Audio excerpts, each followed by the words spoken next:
बिस्मिल्लाहिर्रहमानिर्रहीम। हज हो या उम्रा, एहराम बांधने का तरीका दोनों का एक ही है। एहराम बांधने से पहले ये चंद एक काम अगर नहीं किए तो ये कर लीजिए।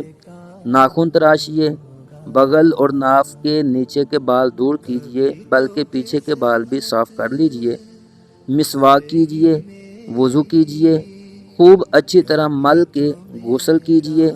जिस्म और एहराम की चादरों पर खुशबू लगाइए कि ये सुन्नत है, लेकिन ये याद रहे एहराम बांधने से पहले पहले एहराम पर खुशबू लगा सकते हैं, लेकिन जब एहराम बांध लिया जाए और एहराम की नीयत कर ली जाए तो फिर एहराम के ऊपर खुशबू वगैरह नहीं लगा सकते।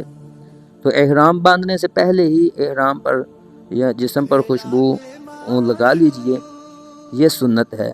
तहमद बांधने के लिए लट्ठा और ओढ़ने के लिए तौलिया हो तो सहूलत रहती है। तहमद का कपड़ा मोटा लीजिए ताकि बदन की रंगत ना चमके, और तौलिया भी कदरे बड़े साइज़ का हो तो अच्छा है। पहले जो तहमद वाली चादर है उसको हम इसके मुताबिक वीडियो के मुताबिक अच्छी तरह दोनों किनारे पकड़ लेंगे। फिर इस तरह एक तह जो है वो पहलू की तरफ रख के लगा लीजिए, और फिर इस तरह दूसरी तह लगा लीजिए, और इस दोनों तहों को अच्छे तरीके के साथ पकड़ के इस तरह नीचे की तरफ फोल्ड कर लें। ये नाफ के जितना ऊपर हो पेट के ऊपर इस तरह एक तह और दो तहें फोल्ड कर लेंगे। इंशाअल्लाह अज़्ज़ा वजल ये तहबंद आपका बन गया, और ये ऐसा तहबंद बंधा जाएगा कि जिसके खुलने के अमकान भी नहीं होंगे और आपको चलने में भी आसानी होगी। आपका ये तहबंद बिल्कुल तैयार हो चुका है।